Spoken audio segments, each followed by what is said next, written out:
Good morning guys, কেমন আছো তোমরা সবাই? তো দেখতেই পাচ্ছ আমি এখানে দিদাকে একটুখানি আদর করছিলাম। তো লোকনাথ পুজোয় আমি সেই ক্লিপটা হয়তো নিতে ভুলে গেছি, বাট নেওয়া হয়নি অনেক লোকজনের চাপে।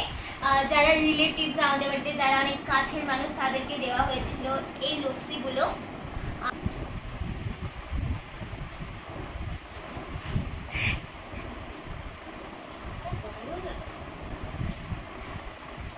তোকে আর কিছু বলার নেই।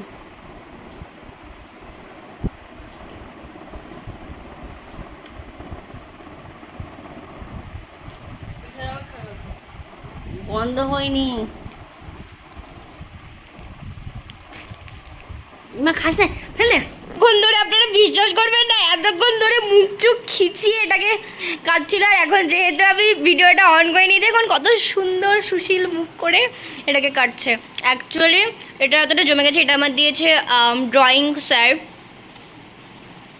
Thank you drawing sir. খেতে হয় তো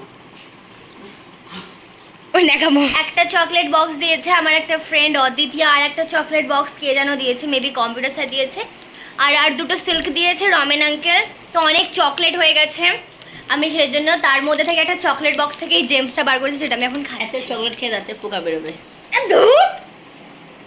হাফ কাপ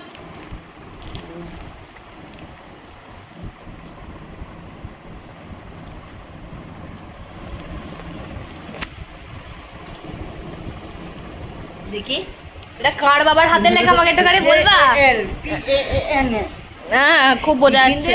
ইয়ে করে লিখেছি দেখ, এখনো বললাম না, এখনো মুখ ছাড়ছে আমার।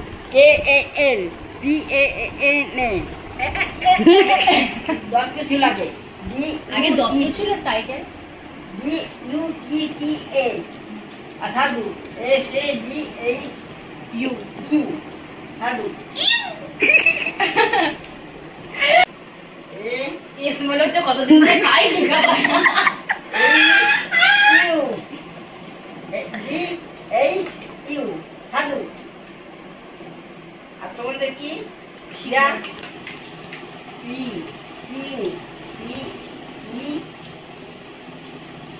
এগুলো ফুটুসুম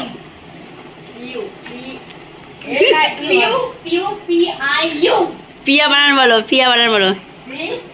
RIYA প্রিয়া। PRR আরে গো,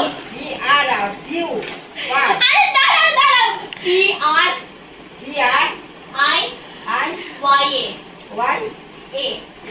তাহলে কি হলো পুরো বানানটা? বাহ, PRIYA মানে হচ্ছে প্রিয়া।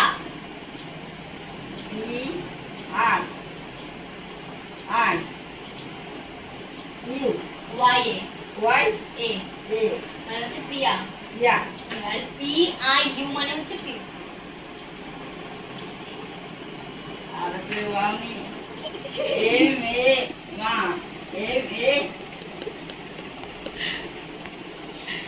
তারপরে এসেছিল ডাব কাটতে। আমি সেই লোকনাথ পুজো থেকে ভাবছিলাম যে আমি হেয়ার কাট করব, বাট ভয় পাচ্ছিলাম যে হেয়ার কাটটা ব্লান্ডার না হয়ে যায়। অবশেষে মনে সাহস নিয়ে আর মা বাবার সঙ্গে কথা বলে ঠিক করলাম যে না, আমি চুলটা কাটতেই যাব, কারণ এই সেম লুক নিয়ে আমি প্রচণ্ড বোর হয়ে গেছি, আর ইনফ্যাক্ট আমার চুলটা অনেকটা ড্যামেজও হয়ে গেছিলো। তো সেই জন্য আমি, মা আর বাবা বিকালবেলা চলে গেছিলাম লুকসে। আর এই দেখো আমরা চলে এসেছি। আমাদের কিছুক্ষণ ওয়েট করতে হয়েছিল, কারণ দেখতেই পাচ্ছ সামনে ওই আন্টিটা চুল কাটছিল। তারপরে আমার চুলের কোয়ালিটিটা দেখছিল আঙ্কেল যে কেমন। ভিডিওতে দেখতেই পাচ্ছ পেছনটা কতটা রাফ লাগছে আমার চুলের।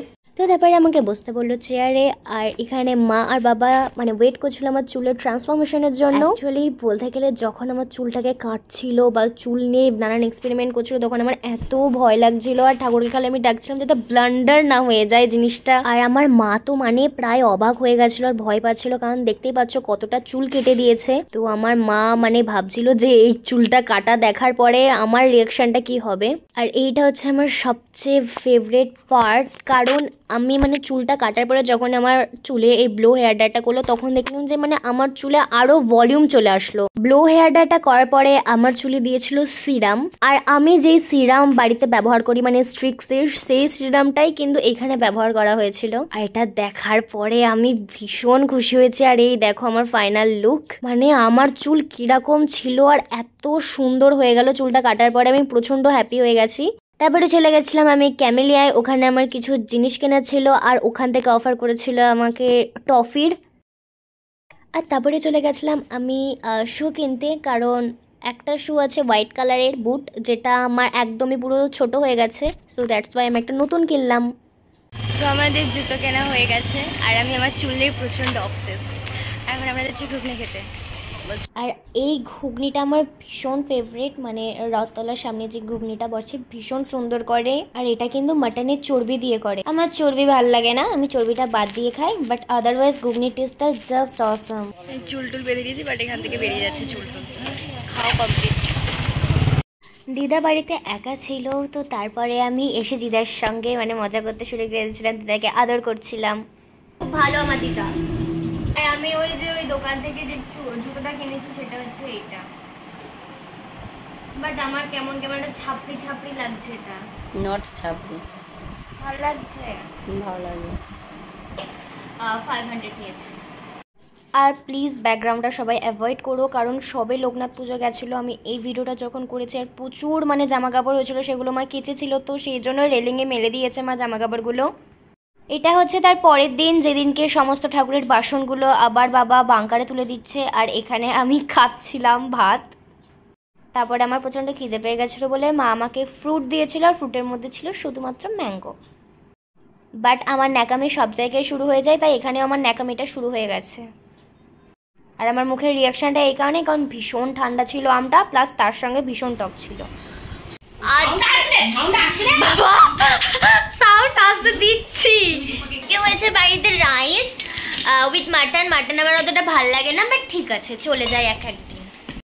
অন্যরা কি বলবে আমি জানি না, কিন্তু এখন আপাতত আমার এই চুলের হেয়ারস্টাইলটা দেখে তেরে নাম বইয়ের সালমান খানের হেয়ারস্টাইলের কথা মনে পড়ে যাচ্ছে। অ্যাকচুয়ালি যারা বাটারফ্লাই হেয়ার কাট করেছে তারা বুঝতে পারবে, কারণ সামনের দিকে চুলটা একটুখানি বেশি লেয়ার হিসেবে কাটা হয়, তো সেই কারণে না রাবার ব্যান্ড দিয়ে সেটাকে বাঁধা যায় না।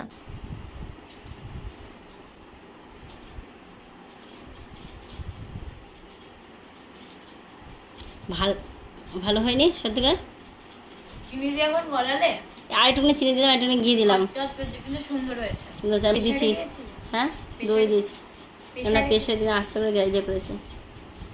আর এটা হচ্ছে তারও পরের দিন, মানে যেদিনকে সামার ভ্যাকেশন শেষ হয়ে স্কুল খুলছে, তো অনেক দিন বাদে সবার সঙ্গে আবার দেখা হবে, আমার সমস্ত ফ্রেন্ডসদের সঙ্গে দেখা হবে।